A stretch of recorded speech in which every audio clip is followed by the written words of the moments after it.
아니, 이 시간에 누가 애들을 데리고 강을 건너고 있는 거야? 모니터 속에서 세계의 여론이 움직이고 있었습니다.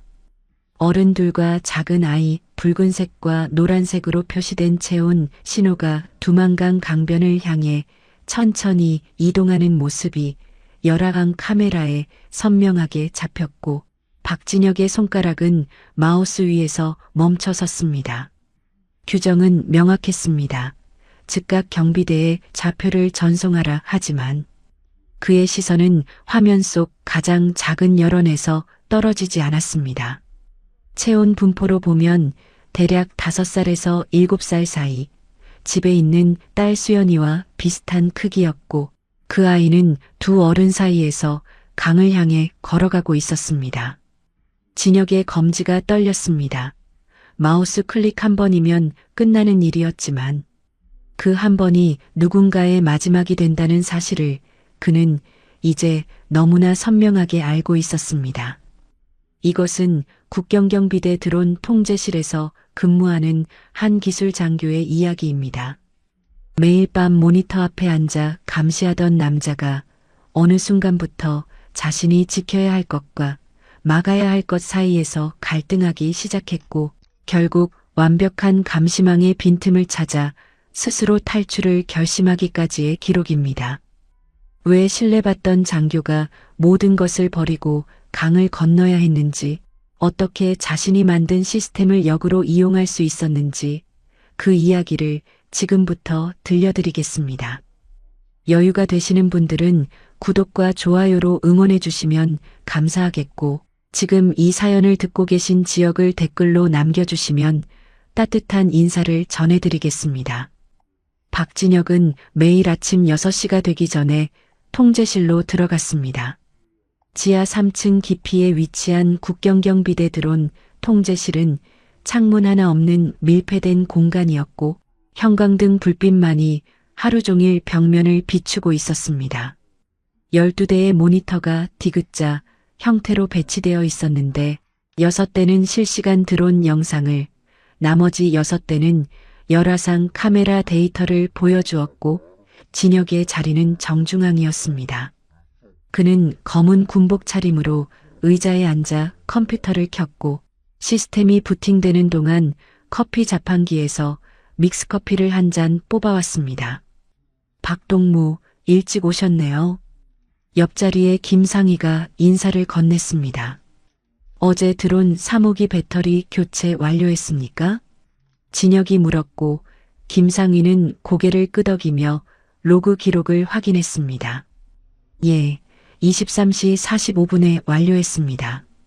이상 없습니다. 일상적인 대화였습니다. 기계적이고 사무적인 목소리로 주고받는 업무 확인.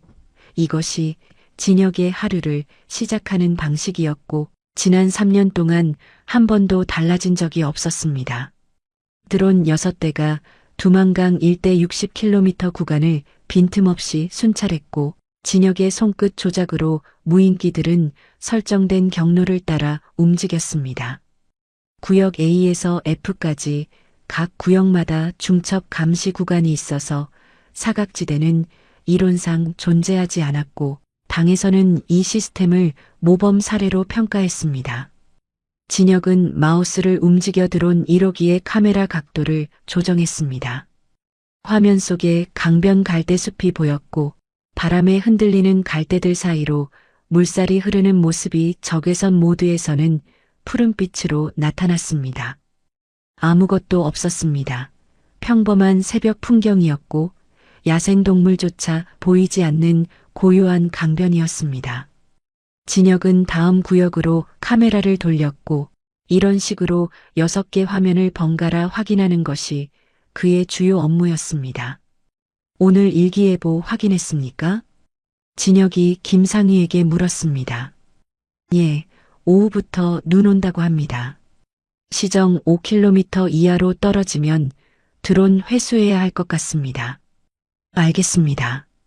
예비 배터리 충전 상태도 확인해 두십시오. 이런 대화들이 하루 종일 이어졌습니다. 날씨, 장비 상태, 순찰 경로, 배터리 잔량, 모두 숫자와 절차로 이루어진 세계였고, 진혁은 그 안에서 완벽하게 기능하는 부품처럼 움직였습니다. 당에서 신뢰받는 기술 장교, 모범적인 군인, 주변 사람들이 보는 박진혁의 모습은 그랬습니다. 하지만 아무도 몰랐습니다. 그의 내면에서 무엇이 무너지기 시작했는지. 오전 10시쯤 모니터 4호에 움직임이 포착되었습니다. 작은 열원 하나가 강변 쪽으로 이동하고 있었고 진혁은 즉시 확대했습니다. 노루였습니다. 물을 마시러 온 야생동물이었고 진혁은 로그에 야생동물 포착, 위협 없음이라고 기록했습니다.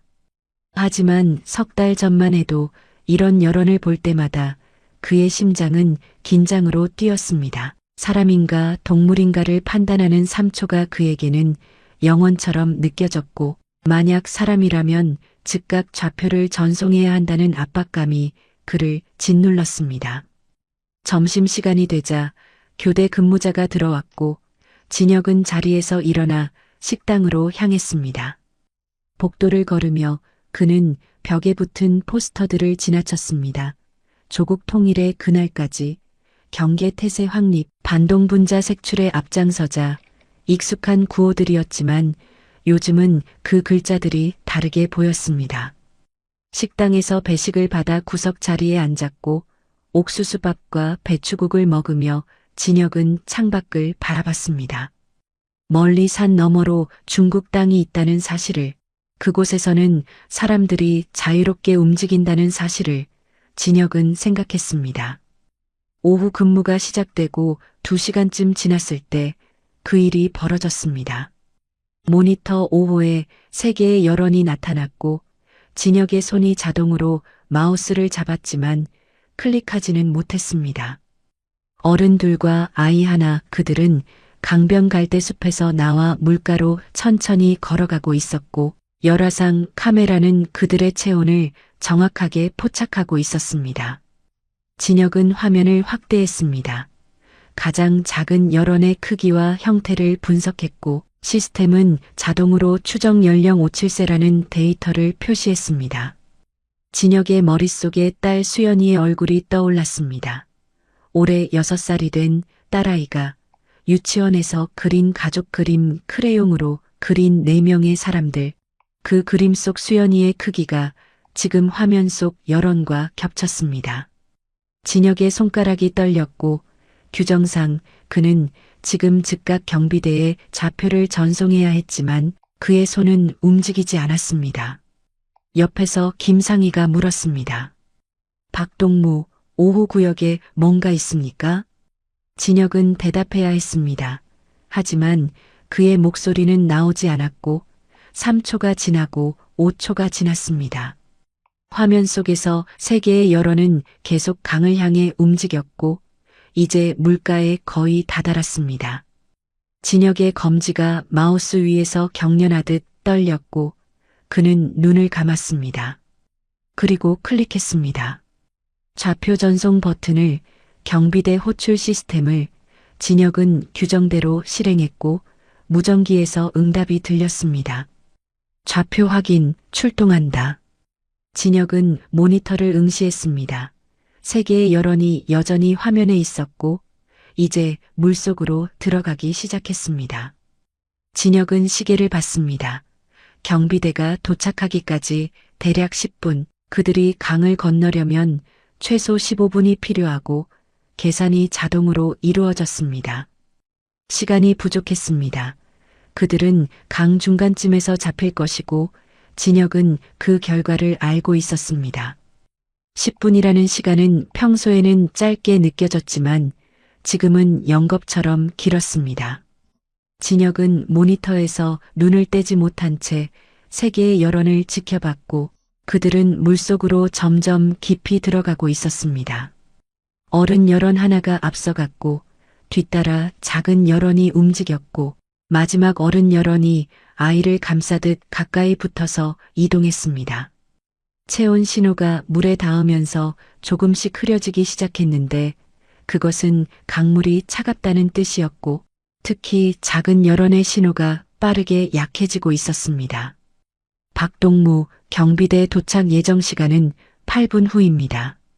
김상희가 무전기 내용을 전달했고 진혁은 고개만 끄덕였습니다. 말을 하면 목소리가 떨릴 것 같았고 그는 입을 다문 채 화면만 응시했습니다. 세계의 여론은 이제 강 중간쯤에 도달했고 물살이 센 구간이라서 그들의 움직임이 흔들리고 있었습니다. 작은 여론이 잠시 멈칫했고 뒤에 있던 어른 여론이 더 가까이 붙었습니다. 아마도 아이를 업었거나 안았을 것이고 두 개의 여론이 겹쳐져서 하나의 큰 신호로 보이기 시작했습니다. 진혁의 손이 마우스를 쥔 채 굳어 있었고 손바닥에서 땀이 흘렀습니다. 옆에서 김상희가 다른 모니터를 확인하고 있었지만 진혁은 오직 5호 화면만 바라보고 있었습니다. 벽시계의 초침 소리가 들렸고 통제실의 에어컨이 돌아가는 소리가 들렸고 자신의 심장 박동 소리까지 들리는 것 같았습니다. 7분이 지났고 여론들은 강의 3분의 2 지점을 넘어서고 있었습니다. 중국 쪽 강변까지는 100m도 남지 않았고 만약 경비대가 조금만 늦었다면 그들은 살 수 있었을 것입니다. 경비대 도착 2분 후입니다. 무전기에서 목소리가 흘러나왔고 진혁은 눈을 감았다가 다시 떴습니다. 화면 속에서 세계의 여론은 여전히 움직이고 있었고 이제 거의 중국 쪽 강변에 가까워지고 있었습니다. 하지만 모니터 6호로 시선을 옮기자 다른 여론들이 보였습니다. 경비대원들이었고 그들은 북한 쪽 강변에서 이쪽으로 달려오고 있었고 손에 든 총기의 금속 부분이 열화상 카메라에 차갑게 포착되고 있었습니다. 1분이 지났습니다. 진혁은 두 화면을 번갈아 보았고 탈북자들과 경비대원들 사이의 거리가 점점 좁혀지고 있었습니다. 탈북자들은 강물과 싸우고 있었고 경비대원들은 강변에 도착해서 조준 자세를 취하고 있었고 진혁은 그 모든 것을 선명한 화면으로 지켜보고 있었습니다. 이것이 그의 일이었습니다. 감시하고 보고하고 기록하는 것. 하지만 지금 이 순간만큼은 그 일이 견딜 수 없이 무겁게 느껴졌습니다. 그리고 첫 번째 여론이 사라졌습니다. 정확히 22시 43분 17초 앞서가던 어른 여론이 화면에서 그냥 꺼졌습니다. 붉은색과 노란색으로 빛나던 신호가 순식간에 검은색으로 바뀌었고 그것은 체온이 급격히 떨어졌다는 뜻이었습니다. 진혁의 손이 떨렸고 그는 모니터를 확대했지만 그곳에는 아무것도 없었습니다. 물결만 흐르고 있었고 한때 사람이었던 것의 흔적은 보이지 않았습니다. 박동무 일명 사살 확인되었습니다. 무전기에서 경비대의 보고가 들렸고 김상희가 기록을 시작했습니다. 진혁은 대답하지 못했고 그의 시선은 여전히 남아있는 두 개의 여론에 고정되어 있었습니다. 아이를 안고 있던 어른과 작은 아이 그들은 첫 번째 여론이 사라진 지점을 지나 계속 강을 건너려 했고 이제 중국 쪽 강변까지 50m도 남지 않았습니다. 2분이 지났습니다. 두 번째 총성이 있었을 것이고 진혁은 그것을 듣지 못했지만 결과는 봤습니다. 아이를 안고 있던 어른 여론이 흔들리더니 물속으로 기울었고 신호가 급격히 약해졌습니다. 하지만 완전히 사라지지는 않았고 그 여론은 물속에서 몇 번 더 움직였습니다. 아마도 마지막 힘을 다해 아이를 강변으로 밀어내려 했을 것이고 작은 여론이 어른 여론에서 분리되어 앞으로 나아갔습니다. 진혁은 숨을 참았습니다. 작은 여론이 강변 갈대숲을 향해 움직이고 있었고 이제 30m, 20m, 10m 화면 속에서 그 작은 신호는 필사적으로 헤엄치고 있었습니다. 진혁의 손이 모니터 화면에 닿을 듯 가까이 다가갔고 그는 속으로 빌었습니다. 제발 살아라, 제발 강변에 닿아라 하지만 현실은 기도를 들어주지 않았습니다. 세 번째 총성이 있었을 것입니다. 작은 열원이 멈칫했고 신호가 약해지기 시작했습니다. 하지만 그 신호는 바로 꺼지지 않았고 몇 초 동안 더 움직였습니다. 갈대숲을 향해, 중국 땅을 향해 그 아이는 마지막 순간까지 헤엄쳤고 진혁은 화면 속에서 그 작은 체온 신호가 점점 희미해지는 것을 지켜봤습니다. 붉은색이 주황색으로 바뀌고 주황색이 노란색으로 바뀌고 노란색이 흐릿해지더니 결국 완전히 사라졌습니다. 22시 47분 32초 세 번째 열원이 화면에서 꺼졌습니다. 통제실이 조용했습니다. 에어컨 돌아가는 소리만 들렸고 김상희가 키보드를 타이핑하는 소리가 들렸고 진혁은 빈 화면을 계속 바라보고 있었습니다. 무전기에서 경비대의 최종 보고가 들렸습니다. 3명 모두 사살 완료, 시신 수습 중입니다. 김상희가 진혁을 돌아봤습니다. 박동무, 보고서 작성하시겠습니까? 진혁은 고개를 끄덕였고 새 문서를 열었습니다. 손가락이 키보드 위에 올려졌지만 움직이지 않았고 그는 빈 화면과 빈 문서를 번갈아 보았습니다. 몇 분이 지나고 나서야 그는 타이핑을 시작했습니다. 22시 33분 오호 구역에서 탈북 시도자 3명 포착. 좌표 전송 및 경비대 출동 요청. 22시 43분부터 47분 사이 경비대 작전 수행. 탈북 시도자 3명 전원 사살 확인. 시신 수습 진행 중. 간결하고 사무적인 문장들이었습니다. 감정이 배제된 보고서였고 숫자와 시간과 결과만 기록되어 있었습니다. 진혁은 파일을 저장했고 상급 부대로 전송했습니다. 그의 손은 여전히 떨리고 있었지만 화면에는 그것이 보이지 않았습니다. 근무 교대 시간이 되었고 진혁은 자리에서 일어났습니다. 다리에 힘이 없었고 몇 걸음 걷는 것도 힘들었습니다. 복도로 나와 화장실로 향했고 거울 앞에 섰습니다. 거울 속의 자신은 평소와 다르지 않았습니다. 검은 군복을 입은 30대 중반의 남자, 피곤해 보이는 얼굴, 하지만 겉으로는 아무 일도 없었던 것처럼 보였습니다. 진혁은 세면대에 손을 짚고 고개를 숙였습니다. 물을 틀었고 찬물로 얼굴을 씻었지만 머릿속에서는 계속 그 장면이 재생되었습니다. 세 개의 열원이 하나씩 꺼지던 순간, 특히 마지막 작은 열원이 사라지기 직전까지 갈대숲을 향해 움직이던 모습, 그것이 진혁의 눈에서 지워지지 않았습니다. 퇴근길 차 안에서 진혁의 손이 계속 떨렸습니다. 핸들을 잡은 손이 제대로 고정되지 않았고 그는 도로변에 차를 세우고 심호흡을 했습니다. 밤 11시가 넘은 시각이었고 거리는 어두웠고 진혁은 혼자였습니다. 그는 고개를 뒤로 젖히고 천장을 바라봤고 눈을 감았지만 어둠 속에서도 그 화면이 보였습니다. 꺼지는 열원들, 사라지는 생명들, 그리고 그 모든 것을 가능하게 만든 자신의 손가락. 진혁은 차 안에서 한참을 앉아 있다가 시동을 다시 걸었고 집으로 향하는 길은 평소보다 오래 걸렸습니다. 신호등마다 멈춰섰고 붉은 불빛을 바라보는 동안 머릿속에서는 계속 그 장면이 반복되었습니다.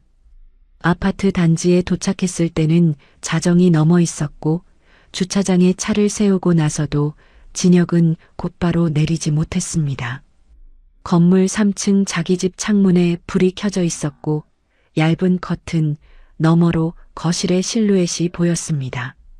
순이가 아직 앉았다는 뜻이었고 진혁은 깊게 숨을 들이마신 뒤 차에서 내렸습니다. 현관문을 열자 거실에서 텔레비전 소리가 들렸습니다. 순이가 소파에 앉아 드라마를 보고 있었고 진혁이 들어서자 고개를 돌렸습니다. 왜 이렇게 늦었어요? 연락도 없이. 순이의 목소리에는 걱정보다 불만이 더 섞여 있었고 진혁은 신발을 벗으며 대답했습니다. 갑자기 보고서 작성할 일이 생겨서요. 미안해요. 수연이가 아빠 기다리다가 9시에 겨우 재웠어요. 순이가 말했고 진혁은 고개를 끄덕이며 안방 쪽으로 걸어갔습니다. 문을 조심스럽게 열자 작은 침대에 수연이가 자고 있었고 곰 인형을 꼭 껴안은 채 규칙적으로 숨을 쉬고 있었습니다. 진혁은 침대 옆에 무릎을 꿇고 앉아 딸의 얼굴을 한참 들여다봤습니다. 6살 유치원에 다니는 평범한 아이, 매일 아침 일어나면 아빠 안녕하고 인사하는 딸 하지만 지금 이 순간 진혁의 눈에는 그 얼굴이 다르게 보였습니다. 어젯밤 모니터 속에서 본 작은 열원도 누군가의 딸이었을 것입니다. 누군가 이렇게 잠든 얼굴을 들여다보며 사랑했을 아이였고 아침마다 밥을 먹이고 옷을 입히고 학교에 보냈을 아이였습니다. 그 아이가 차가운 강물 속에서 마지막 순간까지 헤엄쳤고 진혁이 전송한 좌표 때문에 경비대가 출동했고 총성이 울렸고 작은 체온 신호가 꺼졌습니다. 진혁의 손이 떨렸고 그는 수연이의 이불을 덮어주며 일어섰습니다. 다음 날 아침은 평소와 다르지 않게 시작되었습니다. 수연이가 7시에 일어났고 순이가 아침을 준비하는 동안 진혁은 거실에서 신문을 펼쳤습니다. 하지만 글자는 눈에 들어오지 않았고 그는 그냥 신문을 들고 있는 척했습니다. 수연이가 세수를 하고 나와 식탁에 앉았고 순이가 된장국과 밥을 내왔습니다. 아빠, 나 어제 유치원에서 그림 그렸어. 수연이가 말했고 가방에서 도화지를 꺼냈습니다.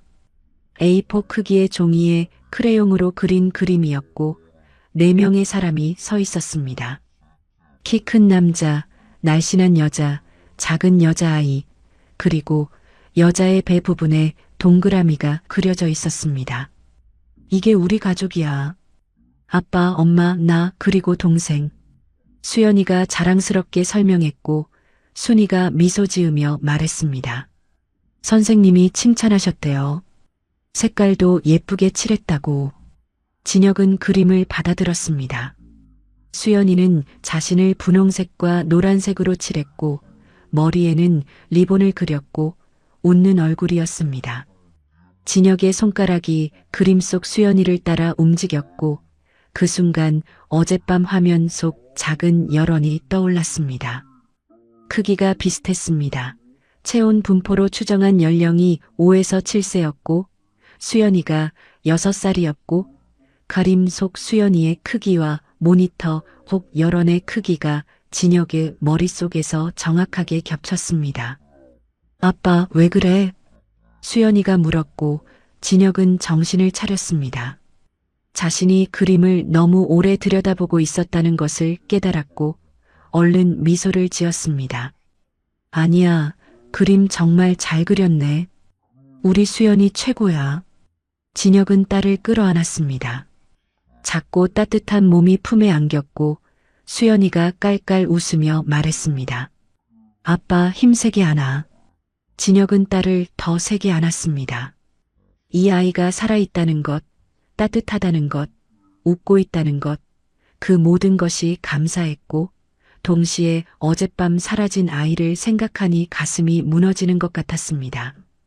진혁은 눈을 감았고 수연이를 놓아주지 않았습니다. 여보, 수연이 유치원 가야 해요. 순이가 말했고 진혁은 딸을 천천히 놓아줬습니다. 수연이가 가방을 메고 현관으로 갔고 순이가 함께 나갔습니다. 진혁은 혼자 거실에 남아 식탁 위에 놓인 그림을 다시 봤습니다. 4명의 가족, 행복해 보이는 그림 하지만 이 행복이 언제까지 유지될 수 있을지 진혁은 알 수 없었습니다. 그날 저녁 근무 시간, 진혁은 평소보다 일찍 통제실에 도착했습니다. 다른 근무자들이 오기 전이었고 조용한 공간에서 진혁은 컴퓨터 앞에 앉았습니다. 로그인을 하고 파일 서버에 접속했고 과거 기록을 조회하기 시작했습니다. 최근 6개월간의 탈북 시도 감지 기록, 파일을 열자 엑셀 시트에 날짜와 시간과 좌표와 결과가 나열되어 있었습니다. 1월 15일 이명 포착, 좌표 전송, 경비대 출동, 이명 사살. 2월 3일 일명 포착, 좌표 전송, 경비대 출동, 일명 사살. 2월 27일 사명 포착, 좌표 전송, 경비대 출동, 사명 사살. 진혁은 스크롤을 내렸고 기록은 계속 이어졌습니다. 3월, 4월, 5월, 6월, 7월, 8월 총 23건의 탈북 시도가 있었고 그중 17건이 경비대 출동으로 마무리되었습니다. 나머지 6건은 잦은 회항 또는 야생동물 오인으로 기록되어 있었습니다. 17건, 진혁은 그 숫자를 다시 확인했습니다. 17번의 좌표 전송, 17번의 엔터키, 그리고 그 결과 사망한 사람의 수는 진혁은 각 기록의 인원수를 더했습니다. 2명, 1명, 4명, 3명, 1명, 2명 계산이 진행될수록 숫자가 커졌고 마지막 합계에 도달했을 때 진혁의 손이 멈췄습니다. 42명, 최근 6개월간 진혁이 전송한 좌표로 인해 42명이 죽었습니다. 진혁은 의자 등받이에 몸을 기댔습니다. 형광등 불빛이 눈부셨고 에어컨 소리가 귀에 울렸고 40이라는 숫자가 머릿속에서 맴돌았습니다. 42명의 사람들, 각자의 이름이 있었고 가족이 있었고 이유가 있었을 것입니다. 왜 강을 건너려 했는지, 무엇을 찾아 떠났는지 진혁은 그들의 이야기를 알 수 없었습니다. 다만 확실한 것은 자신의 손끝이 그들의 마지막 좌표를 전송했다는 사실뿐이었습니다. 박동무, 일찍 오셨네요. 뒤에서 목소리가 들렸고 진혁은 깜짝 놀라 파일을 닫았습니다. 김상희가 들어오고 있었고 진혁은 평소처럼 고개를 끄덕였습니다. 오늘 시스템 점검 예정이라 미리 확인하려고요. 거짓말이 자연스럽게 나왔고 김상희는 의심 없이 자기 자리로 갔습니다. 진혁은 모니터를 켰고 드론 영상이 화면에 떴고 두만강이 보였습니다. 어젯밤과 똑같은 강, 어젯밤과 똑같은 갈대숲 하지만 진혁의 눈에는 이제 그곳이 다르게 보였습니다. 42개의 열원이 꺼진 곳, 42명의 생명이 끝난 곳, 그리고 자신이 계속 감시해야 하는 곳. 진혁은 마우스를 잡았고 드론을 조종하기 시작했습니다. 손끝이 여전히 떨렸지만 화면 속에서 드론은 정확하게 움직였습니다. 완벽한 감시망, 빈틈없는 시스템, 하지만 이제 진혁은 알았습니다. 이 시스템의 진짜 의미가 무엇인지, 자신이 무엇을 지키고 있는지. 그 깨달음은 진혁의 일상을 조금씩 바꿔놓기 시작했습니다. 출근할 때 복도를 걷는 발걸음이 무겁게 느껴졌고 통제실 문을 열 때마다 손이 굳어지는 것 같았고 모니터 앞에 앉으면 화면 속 강물이 예전과 다르게 보였습니다. 하지만 진혁은 그 모든 변화를 숨겼습니다. 겉으로는 여전히 모범적인 장교였고 규정을 충실히 따랐고 상급자에게 정확한 보고를 올렸습니다. 통제실의 다른 근무자들도 진혁의 변화를 눈치채지 못했습니다. 그 중에서도 최중희는 진혁과 가장 가까운 동료였습니다. 같은 시기에 이 부서로 배치되어 3년을 함께 근무했고 교대 시간이 겹칠 때면 자주 대화를 나눴습니다. 최중희는 40 초반의 과묵한 사람이었고 기술적인 문제를 해결하는 데 뛰어났고 진혁이 드론 시스템을 처음 배울 때 많은 도움을 받았습니다. 박동무 사무기 카메라 각도 조정 방법 기억하나요? 최중희가 어느 날 물었고 진혁이 고개를 끄덕이며 답했습니다. 예, 설정 메뉴에서 틸트 값을 수동으로 입력하면 됩니다. 맞습니다. 하지만 바람이 강한 날에는 자동 보정 모드를 켜두는 게 좋습니다. 수동으로는 떨림을 잡기 어렵거든요. 이런 식의 조언들이 쌓여서 진혁은 실력 있는 조종사가 되었고 최중희에게 고마움을 느꼈습니다. 점심시간에 함께 식당에 가기도 했고 가끔은 퇴근 후 차를 마시기도 했습니다. 최중희에게는 아내와 두 아이가 있었고 큰아이는 중학생이었고 작은아이는 초등학교에 다녔습니다. 진혁의 딸 수연이보다 나이가 많았지만 최중희는 아이들 이야기를 할 때면 표정이 부드러워졌습니다.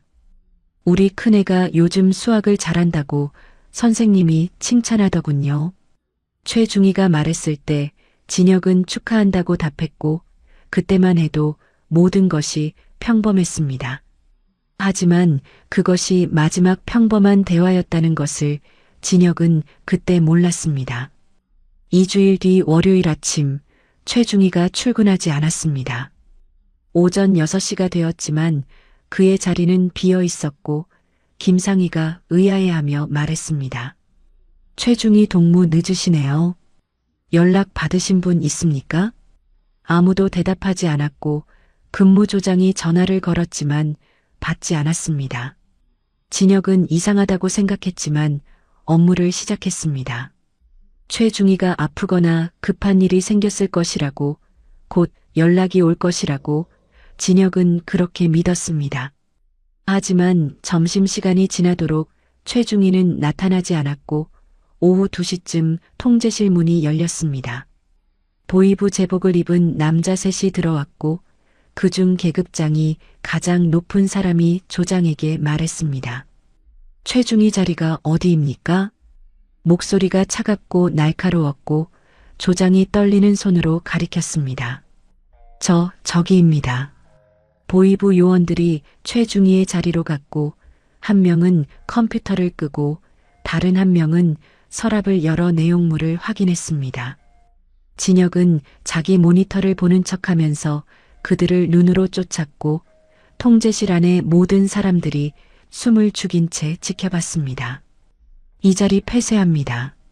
누구도 접근 금지, 위반 시 처벌 대상입니다.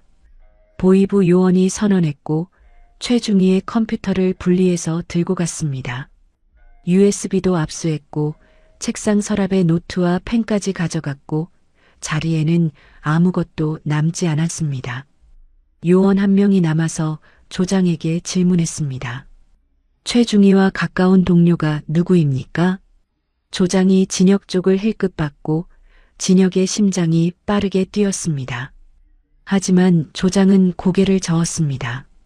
특별히 가까운 사람은 없었습니다. 모두 업무상으로만 교류했습니다. 보이부 요원은 통제실을 한 바퀴 둘러보고 나갔습니다.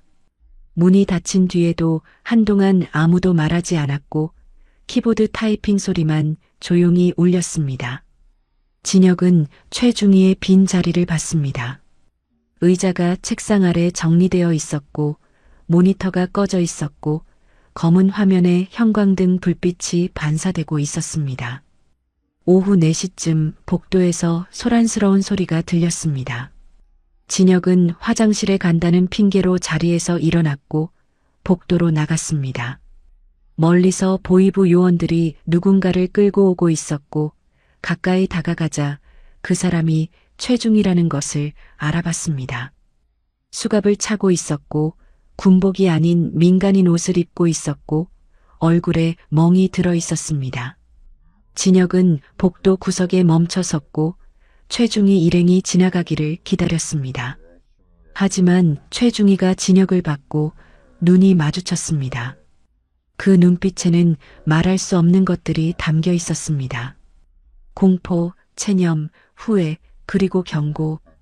최중희의 입술이 미세하게 움직였지만 소리는 나오지 않았고 보이부 요원이 그를 밀쳐서 앞으로 걸어가게 했습니다. 진혁은 그 자리에 서서 최중희가 복도 끝으로 사라지는 것을 봤고 그제야 숨을 쉴 수 있었습니다. 통제실로 돌아오는 길에 진혁은 계단을 이용했습니다. 다리가 후들거려서 엘리베이터를 기다릴 수 없었고 계단 난간을 잡고 천천히 내려갔습니다. 머릿속에서는 최중희의 눈빛이 반복 재생되었고 그 눈빛이 무엇을 말하려 했는지 진혁은 알 것 같았습니다.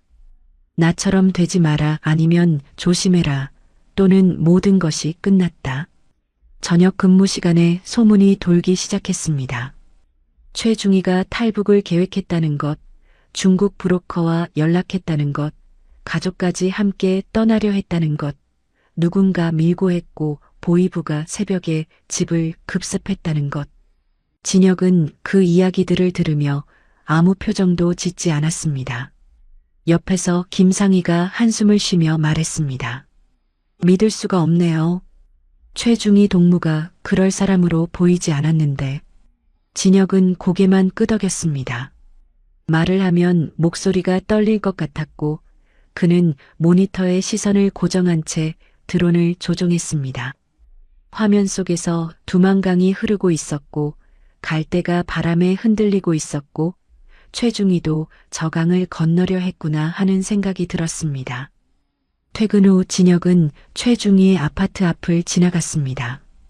돌아가는 길은 아니었지만 무의식적으로 차를 그쪽으로 몰았고 건물 앞에 도착했을 때는 밤 9시가 넘어 있었습니다. 최중희가 살던 3층 창문을 올려다봤습니다.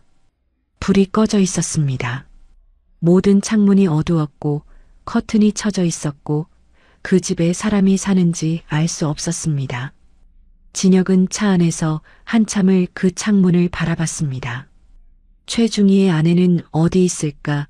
두 아이들은 무사할까? 아니면 이미 모두 끌려갔을까? 진혁은 시동을 걸고 자기 집으로 향했습니다. 아파트 단지에 도착해서 차에서 내릴 때 건물 3층 자기 집 창문을 올려다봤습니다. 불이 켜져 있었습니다. 순이와 수연이가 있는 곳, 따뜻한 저녁 식사가 기다리는 곳, 하지만 진혁은 현관문 앞에서 한참을 망설였습니다. 만약 자신이 최중희처럼 된다면 저 불빛도 꺼질 것이고 순이와 수연이도 어두운 창문 뒤로 사라질 것이고 진혁은 그 생각만으로도 숨이 막혔습니다. 문을 열고 들어가자 수연이가 달려와 안겼습니다. 아빠. 따뜻한 목소리, 작은 팔이 목을 감싸는 느낌, 진혁은 딸을 안아 올렸고 이 순간이 영원하기를 바랐습니다. 하지만 최중희의 빈 창문이 머릿속에서 지워지지 않았고 진혁은 알았습니다. 이 순간은 영원하지 않을 것이고 언젠가는 자신의 창문도 그렇게 어두워질 수 있다는 것을, 그리고 그때가 오기 전에 무언가를 해야 한다는 것을. 수연이를 내려놓고 저녁을 먹는 동안, 순이와 대화를 나누는 동안 진혁의 머릿속에서는 다른 계산이 돌아가고 있었습니다. 최중희는 실패했지만 왜 실패했을까? 어떤 부분에서 들켰을까? 브로커를 믿은 것이 실수였을까? 아니면 계획 자체에 구멍이 있었을까? 그날 밤 진혁은 잠들지 못했습니다. 옆에서 순이가 규칙적으로 숨을 쉬고 있었고 안방 옆 작은 방에서는 수연이가 자고 있었고 진혁은 천장을 바라보며 생각했습니다. 최중희처럼 외부인을 믿어서는 안 된다는 것, 브로커는 언제든 밀고 할 수 있다는 것, 완벽한 탈출은 오직 혼자만 알고 있을 때 가능하다는 것. 그리고 진혁에게는 다른 사람들이 갖지 못한 한 가지 장점이 있었습니다. 자신이 바로 감시망을 설계한 사람이라는 것. 다음 날 아침 출근길에 진혁은 평소와 다른 결심을 품고 있었습니다. 더 이상 망설이지 않기로, 더 이상 죄책감에 짓눌리지 않기로, 대신 살아남기로. 통제실에 도착해서 자리에 앉았을 때 진혁은 새로운 눈으로 모니터를 봤습니다. 이것은 더 이상 감시 도구가 아니라 탈출 설계도였고 진혁은 그 설계도에서 빈틈을 찾기 시작했습니다. 점심시간이 되자 진혁은 식당에 가지 않았습니다. 김상희에게 배가 아프다고 둘러댔고 통제실에 혼자 남았습니다. 다른 근무자들이 모두 나간 뒤 진혁은 시스템 로그에 접속했습니다. 지난 1년간의 드론 순찰 기록, 배터리 교체 시간, 기체 점검 일정, 날씨로 인한 비행 제한 데이터 모든 것이 거기 있었습니다. 진혁은 엑셀 파일로 데이터를 추출했고 패턴을 분석하기 시작했습니다. 드론 6대가 구역 A부터 F까지를 순찰했고 각 드론은 이 시간마다 한 번씩 배터리를 교체했습니다. 교체 시간은 평균 12분이었고 그동안 해당 구역은 다른 드론이 커버했습니다. 하지만 문제는 정기 점검 시간이었습니다. 매주 화요일 밤 11시 30분부터 2대의 드론이 동시에 점검에 들어갔고 규정상 점검은 최소 15분이 소요되었습니다. 진혁은 그 시간대의 커버리지를 계산했습니다. 나머지 4대의 드론이 6개 구역을 모두 감시해야 했고 경로를 재조정하면 대부분은 커버할 수 있었지만 완벽하지는 않았습니다. 진혁은 위성 지도를 열었고 두만강 일대를 확대했습니다. 구역 2와 F 사이 정확히는 동쪽 끝 200m 구간에 공백이 생겼습니다. 점검 시간 동안 그곳을 감시하는 드론이 없었고 열화상 카메라도 닿지 않았고 17분간 완전히 비었습니다. 진혁은 그 구간의 지형을 자세히 봤습니다. 갈대숲이 우거져 있었고 강폭이 상대적으로 좁았고 수심 데이터를 확인하니 평균 1.5m였습니다. 성인 남자가 걸어서 건널 수 있는 깊이였고 물살도 다른 구간보다 약했습니다. 박동무, 점심 안 드셨습니까? 뒤에서 목소리가 들렸고 진혁은 깜짝 놀라 화면을 전환했습니다. 조장이 들어오고 있었고 손에 주먹밥을 들고 있었습니다. 배 아파서 그냥 있으려고요. 진혁이 대답했고 조장은 주먹밥을 책상에 놓았습니다. 그래도 조금은 드셔야지요. 오후 근무 힘들 텐데. 조장이 나가고 나서 진혁은 주먹밥을 먹지 않았습니다. 입맛이 없었고 머릿속은 온통 그 200m 구간으로 가득했습니다. 17분, 그 시간이면 충분할까? 강을 건너고 중국 쪽 숲까지 도달할 수 있을까? 진혁은 계산했습니다. 200m를 걷는데 약 10분, 물속에서는 더 오래 걸리니까 12분, 여유 시간은 5분.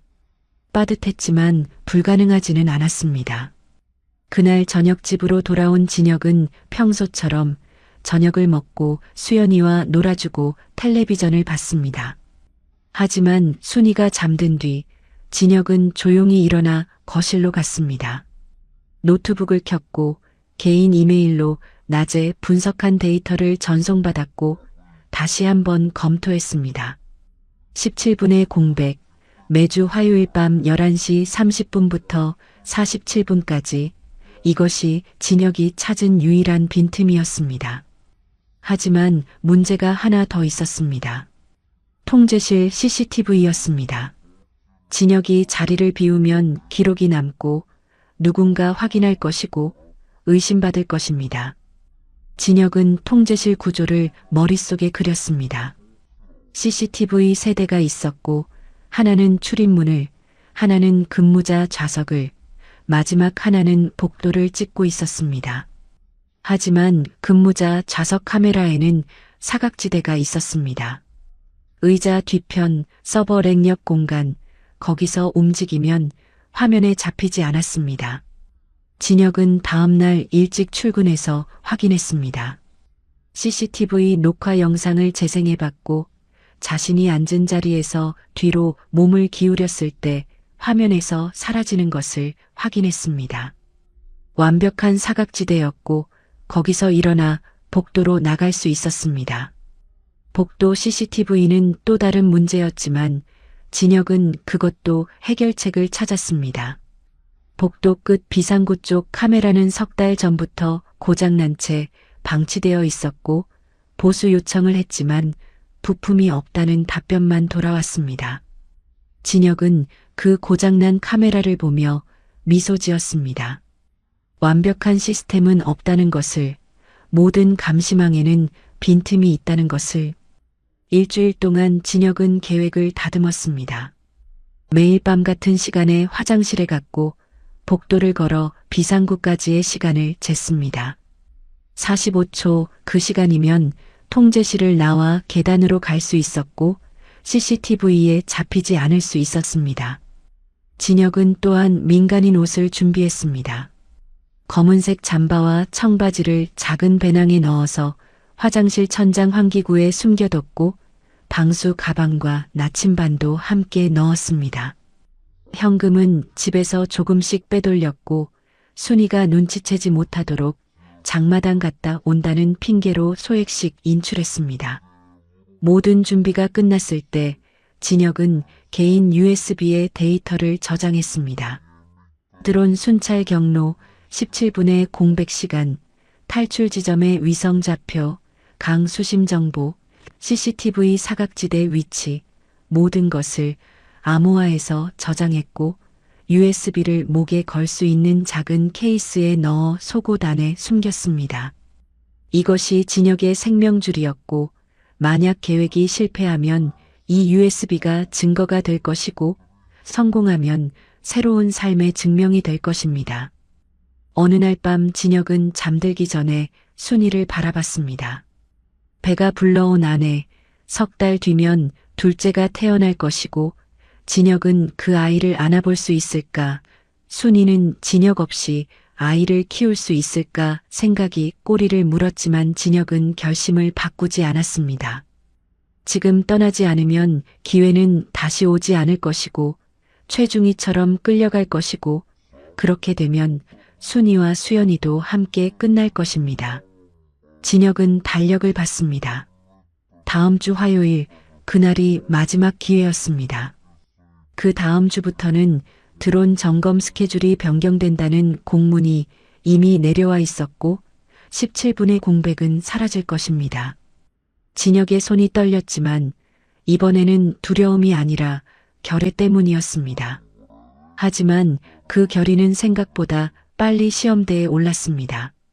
계획을 세우기 시작한 지 2달째 되던 어느 월요일 아침 보위부 이 대자가 통제실에 나타났습니다.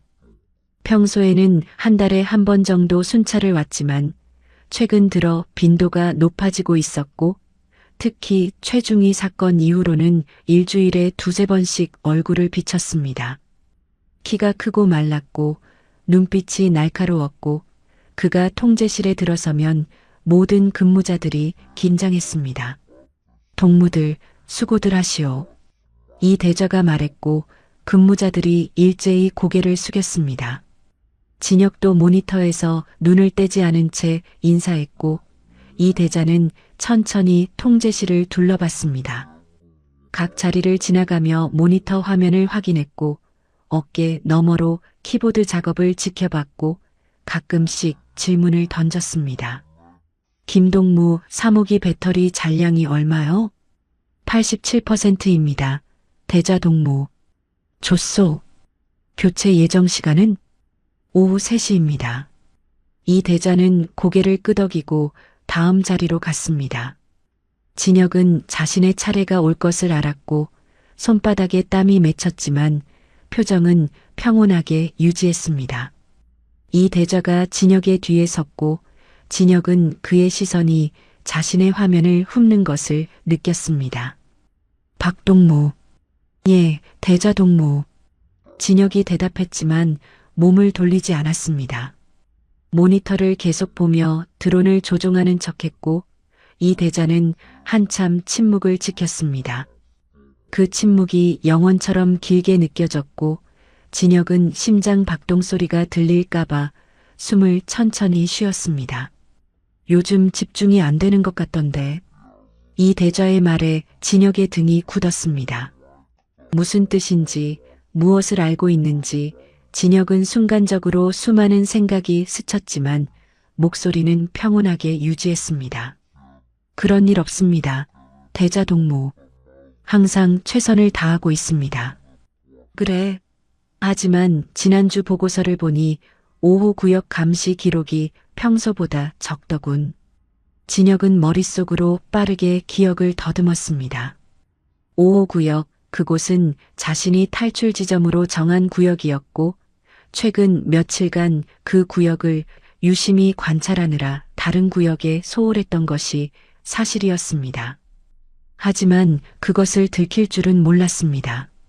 죄송합니다. 대자동무. 5호 구역은 최근 야생동물 출현이 많아서 오인 가능성을 줄이려고 신중하게 판단하다 보니 기록이 적었습니다. 거짓말이 자연스럽게 나왔고 진혁은 자신의 침착함에 스스로 놀랐습니다. 이 대자는 잠시 생각하더니 말했습니다. 최근 로그 기록 좀 보자. 진혁의 심장이 쿵 내려앉았습니다. 로그 기록을 보면 자신이 개인 USB로 데이터를 복사한 흔적이 남아있을 수 있었고 드론 순찰 패턴 분석을 위해 시스템에 접속한 기록도 있었습니다. 진혁은 천천히 파일을 열었고 다행히 개인 분석 자료는 별도 USB에만 저장되어 있었고 시스템 로그에는 일반적인 업무 기록만 남아 있었습니다. 이 대자는 화면을 내려다보며 5분 정도 기록을 확인했습니다. 스크롤을 내리고 날짜별로 데이터를 비교하고 가끔씩 특정 항목을 클릭해서 자세히 봤습니다. 진혁은 그 옆에 서서 기다렸고 등에서 식은땀이 흘러내렸지만 표정만은 무심하게 유지했습니다. 통제실의 다른 근무자들도 긴장한 채 자기 일을 하는 척했고 키보드 소리만 조용히 울렸습니다. 이 대자가 짧게 신음했고 진혁은 그 소리의 의미를 읽으려 했지만 알 수 없었습니다. 이 대자는 마우스를 놓고 고개를 끄덕였습니다. 큰 문제는 없어 보이는군. 하지만 앞으로는 모든 구역을 균등하게 감시하도록 하시오. 알겠습니다. 대자 동무. 진혁이 대답했고 이 대자는 등을 두드리고 다른 자리로 갔습니다. 진혁은 그제야 숨을 쉴 수 있었고 조용히 심호흡을 했습니다. 손이 떨렸지만 마우스를 잡고 있어서 다행히 눈에 띄지 않았고 진혁은 평소처럼 드론을 조종하기 시작했습니다. 이 대자가 통제실을 나간 뒤에도 한참 동안 아무도 말하지 않았습니다. 긴장이 천천히 풀렸고 김상희가 작은 목소리로 말했습니다. 최근 감시가 심해졌네요. 최중희 사건 때문이겠지요. 다른 근무자가 답했고 모두 고개를 끄덕였습니다. 진혁은 아무 말도 하지 않았고 모니터만 바라봤습니다. 하지만 머릿속에서는 경보음이 울리고 있었습니다. 이 대자가 의심하고 있다는 것, 로그를 확인했다는 것, 앞으로 더 철저하게 감시할 것이라는 것. 점심시간이 되었지만 진혁은 식욕이 없었습니다. 식당에 가서 배식을 받았지만 밥을 거의 먹지 못했고 국물만 몇 모금 마시고 자리에서 일어났습니다. 화장실로 가서 세면대에 찬물을 틀었고 얼굴을 씻었습니다. 거울 속의 자신은 창백해 보였고 눈 밑에 다크서클이 생겨 있었고 이 대자가 집중이 안 되는 것 같다고 말한 이유를 알 것 같았습니다. 진혁은 거울을 보며 생각했습니다. 시간이 없다는 것을, 더 이상 미룰 수 없다는 것을, 이 대자가 다음에 왔을 때는 더 깊이 파고들 것이고 그때는 숨겨둔 것들이 들통날 수도 있다는 것을. 진혁은 달력을 떠올렸습니다. 오늘이 월요일이고 내일이 화요일이고 내일 밤이 바로 그 17분의 공백이 생기는 시간입니다. 원래 계획은 다음 주였습니다. 좀 더 준비하고 좀 더 확실하게 만들고 하지만 이 대자의 의심이 깊어지고 있었고 다음 주까지 기다리면 너무 늦을 수도 있었습니다. 진혁은 결심했습니다. 내일 밤 화요일 밤 11시 30분 그때가 마지막 기회다. 오후 근무 시간 내내 진혁은 계획을 다시 점검했습니다. 민간인 옷은 화장실 환기구에 숨겨뒀고 USB는 목에 걸고 있고 탈출 경로는 머릿속에 완벽하게 그려져 있고 17분이면 충분하다. 하지만 한 가지 문제가 더 생겼습니다. 내일 당직이 누구인지 확인해야 했습니다. 만약 평소보다 민감한 사람이 당직이라면 진혁이 자리를 비웠을 때 바로 눈치챌 수 있었습니다. 퇴근 전에 진혁은 조장에게 물었습니다. 내일 당직 근무자가 누구입니까? 아, 내일은 리하사와 박동무 그리고 김상희 동무입니다. 김상희, 진혁은 안도했습니다. 김상희는 자기 일에만 집중하는 스타일이었고 다른 사람의 동태에 관심이 없었습니다.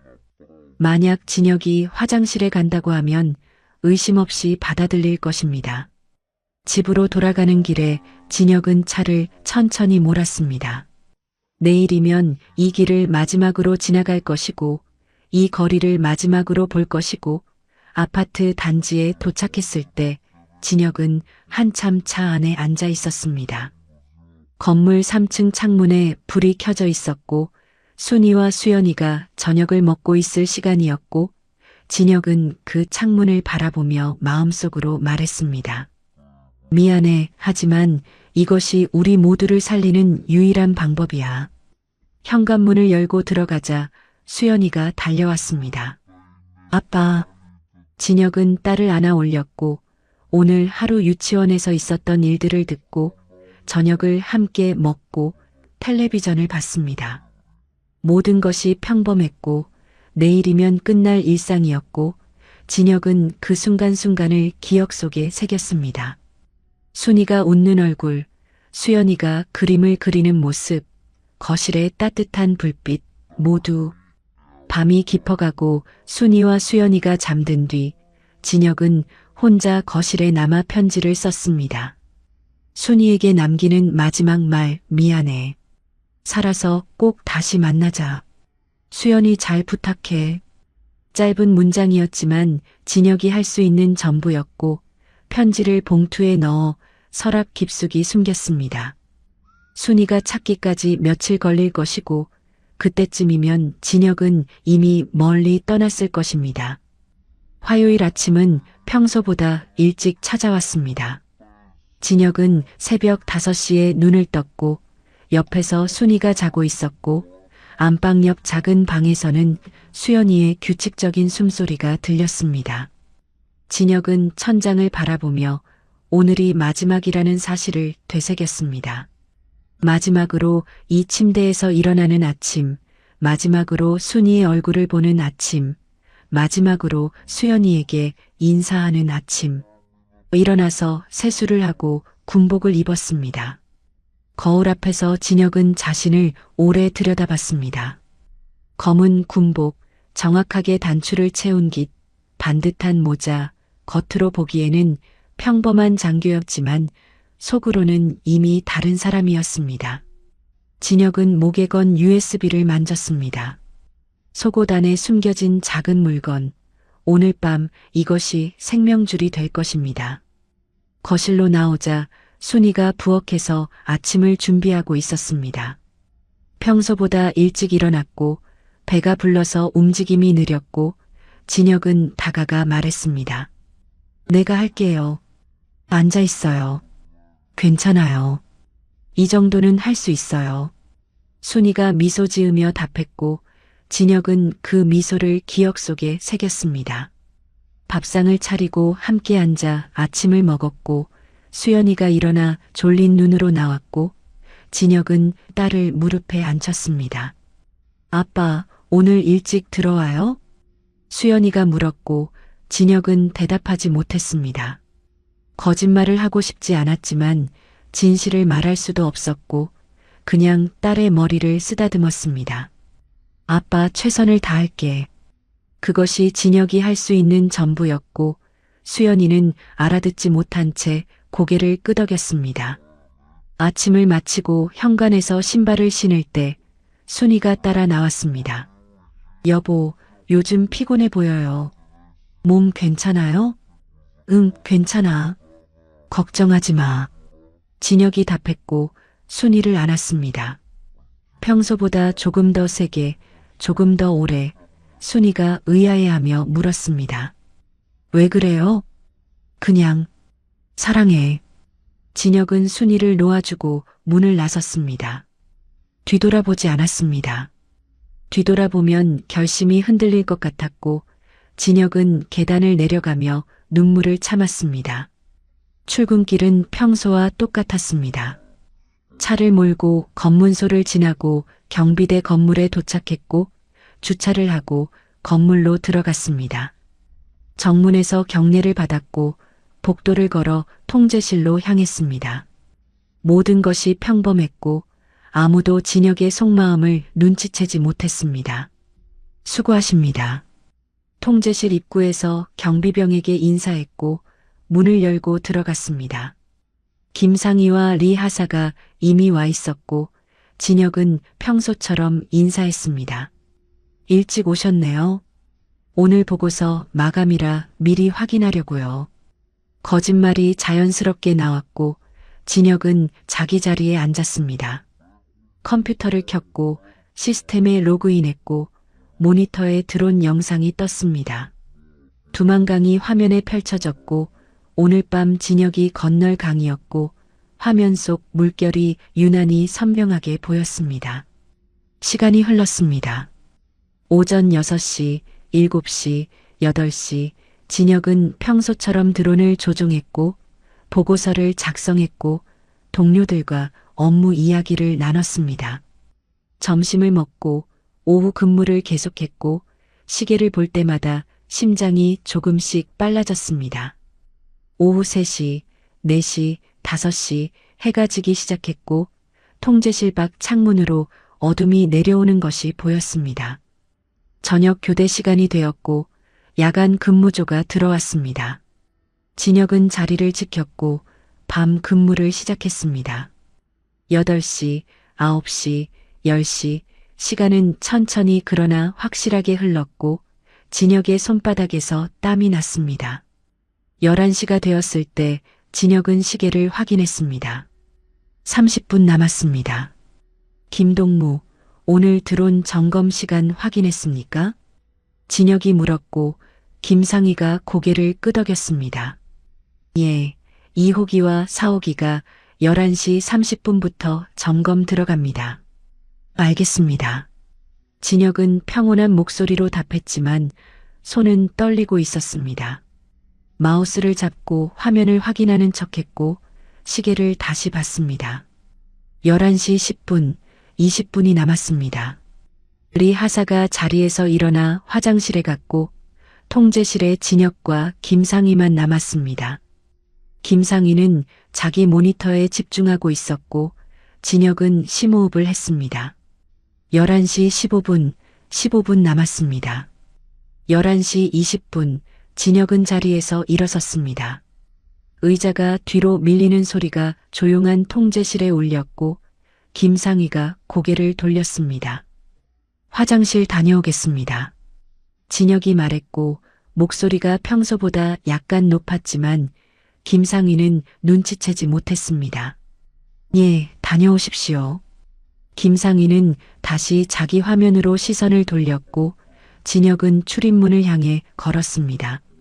천장에 달린 CCTV가 진혁을 찍고 있었고 검은 군복을 입은 장교가 평범하게 문을 향해 걸어가는 모습이 녹화되고 있었습니다.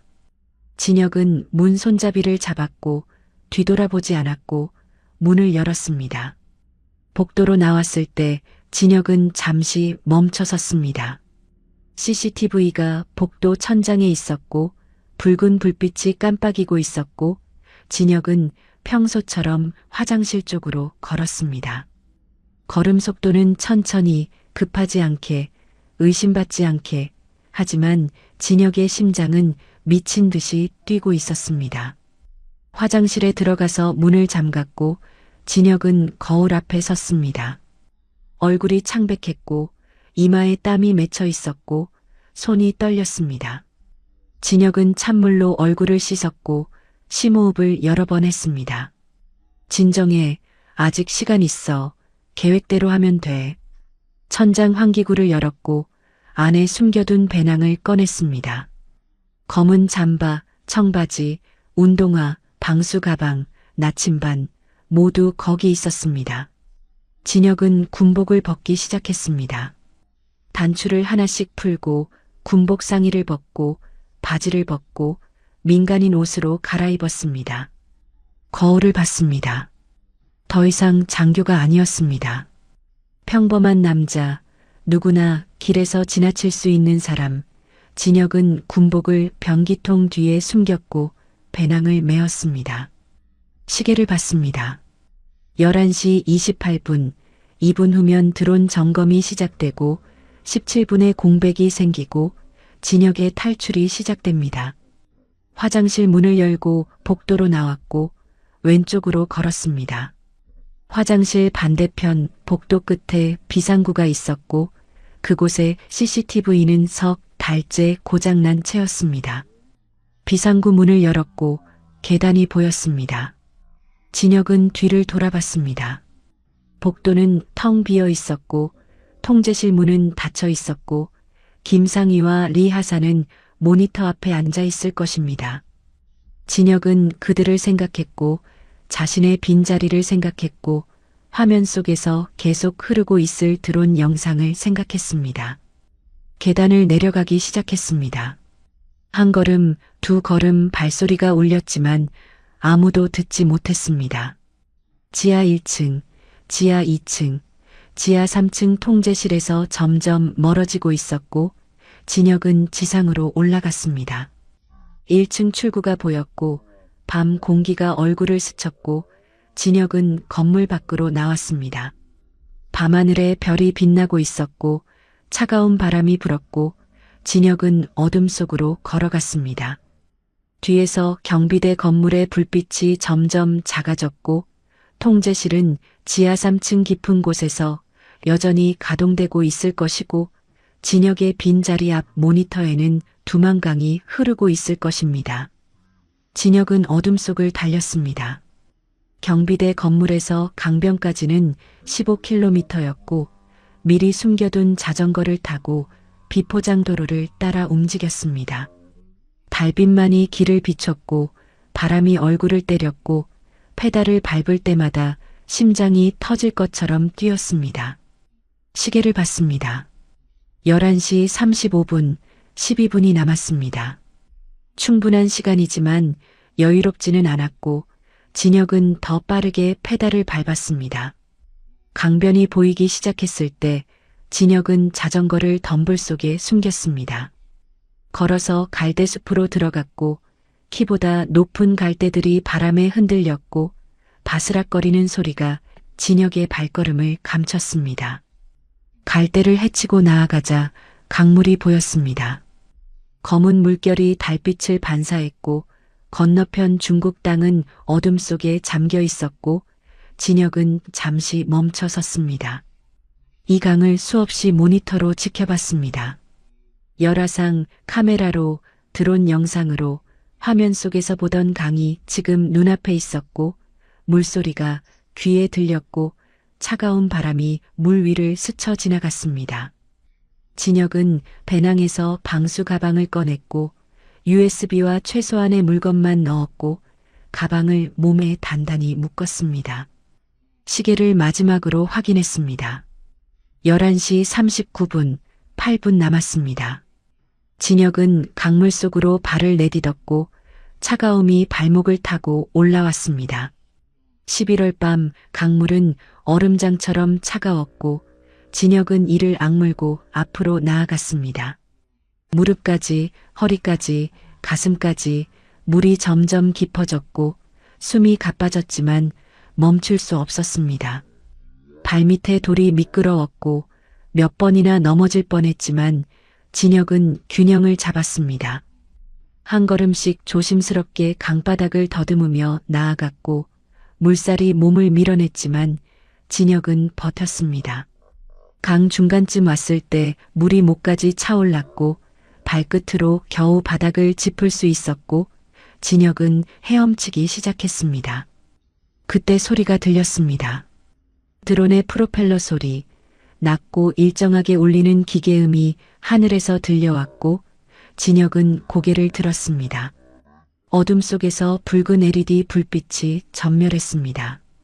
DJI 매빅 개조형, 진혁이 직접 설정한 야간 순찰 모드였고 자신이 수백 번도 더 조종했던 바로 그 기종이었습니다. 진혁의 온몸이 얼어붙었습니다. 누군가 통제실에서 자신의 실종을 알아챘다는 뜻이었고 드론을 띄워 수색하고 있다는 뜻이었습니다. 진혁은 재빨리 물속으로 몸을 낮췄습니다. 입까지 물에 잠겼고 코로만 숨을 쉬었고 드론이 가까이 다가오는 소리가 점점 커졌습니다. 열화상 카메라가 작동 중일 것이고 지금 진혁의 체온을 스캔하고 있을 것이고 만약 발각되면 경비대가 출동할 것입니다. 진혁은 자신이 그토록 많이 본 장면을 떠올렸습니다. 강 속의 열원, 붉고 노란 신호, 그리고 좌표 전송. 이번에는 자신이 그 열원이었습니다. 드론이 강 위를 천천히 이동했습니다. 진혁은 물속으로 완전히 잠수했습니다. 차가운 물이 얼굴을 덮었고 눈을 감았고 폐 속의 공기를 아꼈습니다. 열화상 카메라의 약점을 알고 있었습니다. 물은 체온을 차단한다. 하지만 완전히는 아니다. 최대 2분까지만 효과가 있고 그 이상 잠수하면 저체온증으로 오히려 더 위험해진다. 진혁은 머릿속으로 초를 세기 시작했습니다. 1, 2, 3, 4, 5 숫자가 올라갈수록 폐가 터질 것 같았고 차가운 물이 뼈를 파고들었고 손가락 끝이 저리기 시작했습니다. 20, 30, 40 진혁은 참았습니다. 드론 소리가 여전히 들렸고 프로펠러가 공기를 가르는 소리가 물속까지 전해졌습니다. 50, 60, 70 진혁의 가슴이 조여들었습니다. 산소가 부족했고 본능적으로 숨을 들이마시고 싶었지만 참았습니다. 80, 90, 100 더 이상 견딜 수 없었습니다. 진혁은 천천히 고개를 물 밖으로 내밀었고 입을 벌려 공기를 들이켰습니다. 폐가 확장되었고 산소가 뇌로 전달되었고 어지러움이 조금 가셨습니다. 드론은 상류 쪽으로 이동하고 있었습니다. 진혁의 위치에서 100m쯤 떨어진 곳을 스캔하고 있었고 붉은 불빛이 점점 멀어졌습니다. 진혁은 기회를 놓치지 않았습니다. 재빨리 헤엄쳐 반대편 강변으로 향했고 팔을 저을 때마다 물소리가 났지만 드론 소리에 묻혔습니다. 50m, 40m, 30m 중국 쪽 강변이 점점 가까워졌습니다. 발이 바닥에 닿았습니다. 진혁은 허겁지겁 물에서 나왔고 갈대숲으로 기어 들어갔습니다. 온몸이 젖어 있었고 추위로 떨렸지만 진혁은 멈추지 않았습니다. 갈대 사이로 몸을 숨기고 뒤를 돌아봤습니다. 북한 쪽 강변이 보였고 드론이 여전히 강 위를 맴돌고 있었고 조금 전까지 진혁이 있던 자리를 수색하고 있었습니다. 그리고 더 멀리 북한 쪽 초소에 불이 환하게 켜졌습니다. 사이렌 소리가 희미하게 들렸고 차량 헤드라이트가 움직이는 것이 보였고 경비대가 출동하고 있었습니다. 진혁은 알았습니다. 통제실에서 자신의 실종을 보고했고 보위부가 움직이고 있고 이제 전면 수색이 시작될 것이라는 것을. 진혁은 일어섰습니다. 젖은 옷에서 물이 뚝뚝 떨어졌고 몸이 추위로 떨렸지만 정신만은 또렷했습니다. 중국 땅, 자신이 드론 화면으로만 보던 건너편 세상, 지금 진혁은 그곳에 서 있었습니다. 하지만 아직 안전하지 않았습니다. 국경에서 불과 몇백 미터 떨어진 곳이었고 경비대가 추격할 수 있었고 중국 공안에게 발각될 수도 있었습니다. 진혁은 달리기 시작했습니다. 갈대숲을 빠져나와 작은 오솔길을 따라 움직였고 나침반으로 방향을 확인했습니다. 남쪽 브로커가 대기하고 있다는 마을은 남쪽으로 5km 떨어진 곳이었습니다. 진혁은 숨이 차올랐지만 속도를 늦추지 않았습니다. 뒤에서 드론 소리가 점점 멀어졌고 초소의 불빛이 작아졌고 진혁은 어둠 속으로 사라졌습니다. 1시간을 달렸습니다. 폐가 터질 것 같았고 다리가 후들거렸고 몇 번이나 넘어졌지만 일어나 다시 뛰었습니다. 작은 마을이 보이기 시작했을 때 진혁은 속도를 늦췄습니다. 불빛이 몇 개 보였고 개 짖는 소리가 들렸고 진혁은 조심스럽게 다가갔습니다. 약속 장소는 마을 입구의 낡은 창고였습니다. 진혁은 어둠 속에서 그곳을 찾았고 문 앞에 섰습니다. 심호흡을 하고 문을 두드렸습니다. 안에서 움직이는 소리가 들렸고 문이 조금 열렸고 중국인 남자의 얼굴이 보였습니다. 봐. 남자가 물었고 진혁은 고개를 끄덕였습니다. 문이 완전히 열렸고 남자가 밖을 둘러본 뒤 진혁을 안으로 끌어당겼습니다. 빨리 들어와. 늦었어. 창고 안은 어두웠고 구석에 차 한 대가 주차되어 있었습니다. 남자가 진혁을 차로 안내했고 뒷좌석 문을 열었습니다. 누가 쫓아오는 거 봤어? 아직은 아니지만 곧 올 겁니다. 진혁이 대답했고 차에 올라탔습니다. 남자가 운전석에 앉았고 시동을 걸었고 천천히 창고를 빠져나왔습니다. 헤드라이트를 켜지 않은 채 어둠 속을 조심스럽게 움직였고 마을을 벗어나자 속도를 높였습니다. 진혁은 뒷좌석에 앉아 뒤를 돌아봤습니다. 북쪽 하늘에 불빛이 보였고 드론인지 헬리콥터인지 알 수 없었지만 무언가 움직이고 있었습니다. 진혁은 주머니 속 편지를 만졌습니다. 순이에게 남긴 메모 미안해. 살아서 꼭 다시 만나자. 수연이 잘 부탁해. 짧은 문장이 손끝에서 느껴졌고 진혁은 눈을 감았습니다. 차는 어둠 속으로 달렸습니다. 뒤에 남겨진 것들, 아내, 딸, 태어나지 못한 아이, 통제실, 드론, 모니터, 모든 것이 점점 멀어지고 있었고 진혁의 가슴이 찢어지는 것 같았지만 돌아갈 수는 없었습니다. 중국인 브로커는 말이 없었습니다. 비포장도로를 달리는 차 안에서 엔진 소리만 울렸고 진혁은 뒷좌석에서 떨고 있었습니다. 젖은 옷이 체온을 빼앗아 갔고 이가 덜덜 떨렸지만 브로커는 히터를 켜주지 않았습니다. 눈에 띄지 않기 위해서였고 진혁은 팔로 몸을 감싸며 추위를 견뎠습니다.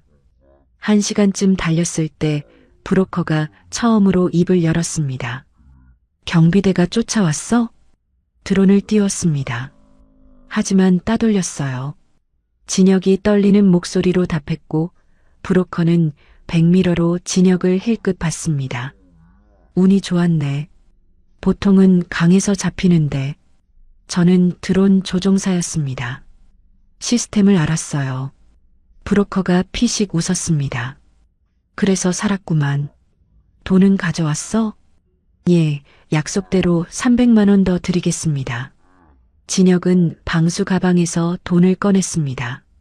젖지 않게 비닐로 여러 겹산 지폐 뭉치였고 브로커는 한 손으로 받아 옆자리에 던졌습니다.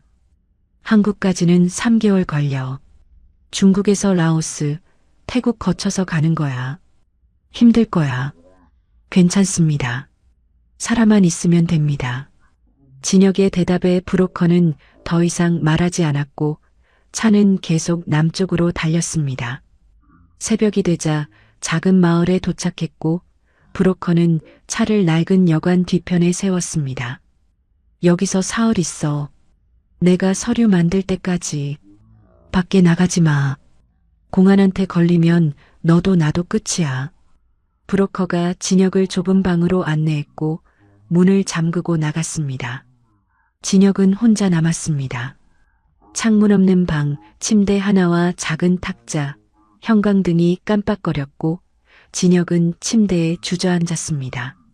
젖은 옷을 벗고 담요를 뒤집어 썼지만 추위보다 더 깊은 한기가 뼛속에서 올라왔습니다.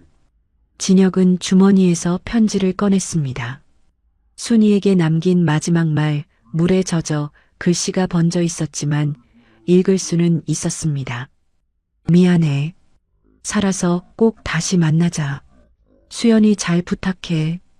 진혁은 편지를 가슴에 대고 눈을 감았습니다. 지금쯤 순이는 이 편지를 찾았을까? 아니면 아직 진혁이 늦게 들어온다고만 생각하고 있을까? 같은 시각 북한 평양 외곽의 아파트에서 순이는 깨어났습니다. 옆자리가 비어 있었고 진혁이 야간 근무라서 그런가 보다 생각했습니다. 하지만 평소에는 아침이면 돌아왔는데 8시가 넘도록 진혁은 오지 않았습니다. 순이는 불안해지기 시작했습니다. 9시쯤 누군가 문을 두드렸습니다. 순이가 문을 열자 보이부 제복을 입은 남자 둘이 서 있었고 순이의 얼굴이 하얗게 질렸습니다. 박진혁 동무의 가족이십니까? 예, 제가 아내입니다. 무슨 일이십니까? 순이의 목소리가 떨렸고 보이부 요원이 차갑게 말했습니다. 박진혁 동무가 어젯밤 근무 중 실종되었습니다. 탈북 시도로 추정됩니다. 조사가 필요하니 협조하십시오. 순이의 다리에 힘이 빠졌습니다. 벽을 짚고 겨우 서 있었고 머릿속이 하얘졌습니다. 탈북 그 단어가 귀에서 맴돌았고 진혁이 자신을 버리고 떠났다는 사실이 믿기지 않았습니다. 아니에요. 우리 남편은 그럴 사람이 아니에요. 뭔가 오해가. 집안을 수색하겠습니다. 보이부 요원들이 안으로 들어왔고 순이를 거실 소파에 앉혔습니다. 수연이가 방에서 나와 엄마를 받고 낯선 남자들을 보고 울기 시작했습니다. 순이는 딸을 끌어안았고 떨리는 손으로 등을 쓰다듬었습니다. 요원들은 집안을 뒤지기 시작했습니다. 서랍을 열고 옷장을 뒤지고 침대 밑을 확인했습니다. 한 요원이 책상 서랍 깊숙한 곳에서 봉투를 발견했고 꺼내서 열었습니다. 편지가 나왔고 요원이 읽더니 순이에게 건넸습니다. 이게 뭡니까? 순이는 떨리는 손으로 편지를 받았습니다. 진혁의 글씨였고 순이는 읽기 시작했습니다. 미안해. 살아서 꼭 다시 만나자. 수연이 잘 부탁해. 짧은 문장이었지만 순이는 그 의미를 알았습니다. 진혁이 정말로 떠났다는 것을, 계획적으로 준비했다는 것을, 자신과 수연이를 두고 혼자 떠났다는 것을.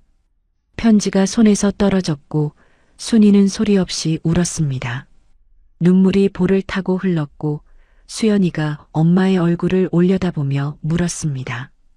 엄마, 왜 울어? 아빠는 어디 갔어? 순이는 대답할 수 없었습니다. 딸을 더 세게 안았고 보이부 요원들은 계속 집안을 수색했습니다. 1시간 뒤 그들은 순이에게 말했습니다. 내일 보이부로 출두하십시오. 조사받아야 합니다.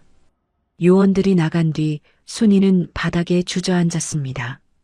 뱃속에 아이가 움직였고 3달 뒤면 태어날 아이였고 순이는 배를 쓰다듬었습니다. 아빠 없이 태어날 아이, 탈북자의 자식으로 낙인 찍힐 아이, 순이는 절망했습니다. 중국의 여관방에서 진혁은 그 모든 것을 알 수 없었습니다. 다만 순이가 고통받고 있을 것이라는 것, 수연이가 혼란스러워할 것이라는 것, 그것만은 확실히 알았고 그 생각이 진혁을 짓눌렀습니다. 침대에 누워 천장을 바라봤지만 잠이 오지 않았고 눈을 감으면 순이의 얼굴이 떠올랐고 수연이의 목소리가 들렸습니다. 사흘이 지났습니다. 브로커가 위조 서류를 가지고 왔고 진혁은 새로운 이름을 받았습니다. 리성민, 중국 조선족 신분증이었고 진혁은 더 이상 박진혁이 아니었습니다. 브로커의 안내로 기차를 타고 남쪽으로 이동했고 라오스 국경까지 일주일이 걸렸습니다. 그 일주일 동안 진혁은 거의 말을 하지 않았습니다. 기차 창밖으로 중국의 풍경이 스쳐 지나갔고 도시와 농촌과 산과 강이 지나갔지만 진혁의 눈에는 아무것도 들어오지 않았습니다. 머릿속은 온통 북한에 있었고 순이와 수연이에게 있었고 자신이 저지른 선택의 무게가 진혁을 짓눌렀습니다. 라오스 국경을 넘을 때 브로커가 말했습니다. 여기서부터는 내가 알아서 가야 해. 태국 쪽 연락처 줄게. 거기서 한국 대사관 찾아가. 브로커는 쪽지를 건넸고 진혁은 바다 주머니에 넣었습니다. 악수를 청했지만 브로커는 거절했습니다. 너 같은 사람 많이 봤어. 가족 두고 온 사람들. 다들 후회하더라. 하지만 이미 늦었지. 브로커는 돌아섰고 진혁은 혼자 남았습니다. 라오스의 더운 공기가 얼굴을 때렸고 낯선 언어가 귀에 들렸고 진혁은 처음으로 자신이 완전히 혼자라는 것을 실감했습니다. 고국도 없고 가족도 없고 이름조차 거짓인 사람, 진혁은 그렇게 국경을 넘었습니다. 2달 뒤 진혁은 태국 방콕에 도착했습니다. 한국 대사관을 찾아갔고 탈북자 신분을 밝혔고 보호를 요청했습니다. 조사가 시작되었고 진혁은 자신의 이야기를 했습니다. 드론 조종사였다는 것, 감시망을 설계했다는 것, 42명의 좌표를 전송했다는 것, 그리고 결국 스스로 그 감시망을 빠져나왔다는 것. 석 달 뒤 진혁은 한국행 비행기에 올랐습니다. 창문 밖으로 구름이 보였고 하늘이 보였고 진혁은 북쪽을 바라봤습니다. 저 멀리 어딘가에 순이가 있고 수연이가 있고 이제 태어났을 둘째 아이가 있었습니다. 비행기가 인천공항에 착륙했을 때 진혁은 창밖을 내다봤습니다. 밝은 불빛들이 활주로를 따라 늘어서 있었고 한국의 땅이 발밑에 펼쳐졌고 진혁은 새로운 세계에 발을 디뎠습니다. 하지만 가슴 한편은 여전히 북쪽을 향하고 있었고 순이와 수연이와 아직 보지 못한 아이를 향하고 있었습니다. 2년이 흘렀습니다. 진혁은 서울 강남의 한 보안 기업에서 드론 기술 컨설턴트로 일하고 있었습니다. 북에서 익힌 감시 기술이 남한에서는 가치 있는 전문성이 되었고 회사는 진혁의 경험을 높이 샀습니다. 아이러니했습니다. 사람을 추적하던 기술로 돈을 버는 것이 감시망을 설계하던 손으로 보안 시스템을 만드는 것이. 하지만 진혁은 그 일을 성실하게 해냈고 작은 원룸에서 혼자 살았고 주말에는 탈북자 센터에서 상담을 받았습니다. 밤마다 진혁은 꿈을 꾸었습니다.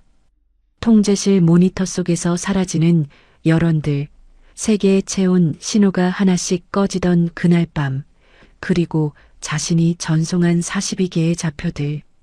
꿈속에서 진혁은 계속 모니터를 지켜봤고 손가락은 마우스 위에 있었지만 클릭하지 못했고 화면 속 여론들은 강을 건너려 했지만 결국 꺼졌습니다. 땀을 흘리며 깨어나면 새벽이었고 창밖으로 서울의 불빛이 보였고 진혁은 그 불빛들을 보며 살아있다는 것을 확인했습니다. 어느 날 진혁은 회사에서 새로운 프로젝트 제안을 받았습니다. 수색 구조용 드론 개발 프로젝트였고 산악 조난자를 찾고 해상 실종자를 수색하는 기술이었습니다. 진혁은 그 제안서를 읽으며 가슴이 뛰는 것을 느꼈습니다. 감시가 아닌 구조, 추적이 아닌 구원, 같은 드론 기술이지만 완전히 다른 목적이었습니다. 박 대리님, 이 프로젝트 맡아주시겠습니까? 팀장이 물었고 진혁은 고개를 끄덕였습니다. 예, 하겠습니다. 그날부터 진혁은 새로운 일에 몰두했습니다. 열화상 카메라로 체온을 감지하는 방식은 같았지만 이번에는 그 신호를 따라 구조대가 달려갔습니다. 사람을 잡기 위해서가 아니라 살리기 위해서 좌표를 전송하는 것이 죽음이 아니라 생명으로 이어졌습니다. 진혁은 밤늦게까지 사무실에 남아 알고리즘을 수정했고 시뮬레이션을 돌렸고 테스트를 반복했습니다. 석 달 뒤 첫 번째 프로토타입이 완성되었습니다. 설악산에서 조난된 등산객을 찾는 시연이 있었고 진혁의 드론이 하늘을 날았습니다. 열화상 카메라가 산속을 스캔했고 체온 신호를 포착했고 좌표가 전송되었습니다. 구조대가 그 좌표로 달려갔고 1시간 뒤 조난자를 무사히 발견했습니다. 살아 있었습니다. 진혁은 모니터 앞에서 그 장면을 지켜봤고 여론이 구조대원들과 함께 움직이는 것을 봤고 눈물이 흘렀습니다. 그날 저녁 진혁은 탈북자 센터를 찾았습니다. 정기 상담 날이 아니었지만 가고 싶었고 상담사 김 선생님이 반갑게 맞아줬습니다. 박진혁 씨, 오늘 표정이 좀 다른데요? 오늘 처음으로 사람을 살렸습니다. 제 기술로. 진혁이 말했고 김 선생님은 미소 지었습니다. 축하합니다. 그동안 많이 힘드셨죠? 예. 하지만 이제 조금 숨이 쉬어지는 것 같습니다. 상담을 마치고 나오는데 센터 직원이 진혁을 불렀습니다. 박진혁 씨, 잠깐만요. 연락드릴 게 있어서요. 직원이 사무실로 안내했고 진혁은 의자에 앉았습니다. 직원이 파일을 꺼내 확인하더니 조심스럽게 말했습니다. 박진혁 씨 가족분들 소식이 있습니다. 진혁의 심장이 멈추는 것 같았습니다. 2년 동안 가족 소식을 찾으려 했지만 아무것도 알 수 없었고 브로커들은 돈만 요구했고 진혁은 포기하고 있었습니다. 하지만 지금 어떻게? 진혁의 목소리가 떨렸고 직원이 말했습니다. 중국 쪽에서 제보가 들어왔습니다. 순희 씨와 따님 수연이 그리고 아드님 진우 셋이서 2달 전에 중국으로 넘어오셨다고 합니다. 현재 중국 조선족 마을에서 브로커를 통해 남아 중이시고 1달 안에 태국에 도착할 예정입니다. 진혁은 숨을 쉴 수 없었습니다. 순이가 수연이가 그리고 진우라는 이름의 아들이 모두 살아서 오고 있다는 것이 눈물이 쏟아졌고 진혁은 얼굴을 손으로 가렸습니다. 어깨가 떨렸고 직원이 조용히 물티슈를 건넸습니다. 확실합니까? 진혁이 물었고 직원은 고개를 끄덕였습니다. 네, 순희 씨가 박진혁 씨 이름을 직접 언급하셨다고 합니다. 만나고 싶다고. 진혁은 천장을 올려다봤습니다. 형광등 불빛이 눈부셨고 가슴속에서 무언가 터지는 것 같았습니다. 2년 동안 짓눌렸던 무게가 조금씩 거치는 것 같았고 처음으로 미래가 보이는 것 같았습니다. 1달 뒤 진혁은 인천공항에 서 있었습니다. 태국에서 출발한 비행기가 착륙했고 탑승객들이 나오기 시작했습니다. 진혁의 손이 떨렸고 심장이 터질 것처럼 뛰었고 그리고 보였습니다. 순이가 아이를 안고 나오고 있었고 옆에서 수연이가 손을 잡고 걸어오고 있었습니다. 진혁은 달려갔습니다. 순이야. 순이가 고개를 들었고 진혁을 봤고 멈춰 섰습니다. 수연이가 소리쳤습니다. 아빠. 진혁은 가족을 껴안았습니다. 순이의 어깨가 떨렸고 수연이가 울었고 품 안의 아이가 낯선 아빠를 올려다봤습니다. 진혁은 세 사람을 놓지 않았고 눈물이 멈추지 않았고 공항 로비의 사람들이 그들을 지나쳤지만 진혁은 아무것도 보이지 않았습니다. 미안해. 정말 미안해. 진혁이 말했고 순이가 고개를 저었습니다. 당신 덕분에 우리도 용기 낼 수 있었어요. 살아있어줘서 고마워요. 그날 밤 진혁은 가족과 함께 작은 원룸으로 돌아왔습니다. 좁은 공간이었지만 4명이 함께 있으니 따뜻했고 수연이는 아빠 품에서 잠들었고 진우는 순이 품에서 잠들었고 진혁과 순이는 밤새 이야기를 나눴습니다. 북에서 있었던 일들, 남으로 오는 여정, 앞으로의 계획들. 1년 뒤 진혁의 구조용 드론 프로젝트는 정부 지원을 받게 되었습니다. 해양경찰과 산악구조대에서 실전 배치를 요청했고 진혁은 더 많은 사람을 살릴 수 있게 되었습니다. 어느 날 진혁은 회사 옥상에서 드론을 날렸습니다. 하늘 높이 떠오른 기체가 서울 하늘을 스캔했고 카메라에는 수많은 여론들이 포착되었습니다. 거리를 걷는 사람들, 건물 안의 사람들, 모두 살아 숨쉬는 체온 신호들이었습니다. 진혁은 그 화면을 보며 생각했습니다. 한때는 이 신호들이 표적이었지만 이제는 보호해야 할 생명들이라는 것을, 감시하던 사람도 결국 구원받아야 할 인간이었다는 것을. 진혁은 드론을 회수했고 집으로 향했습니다.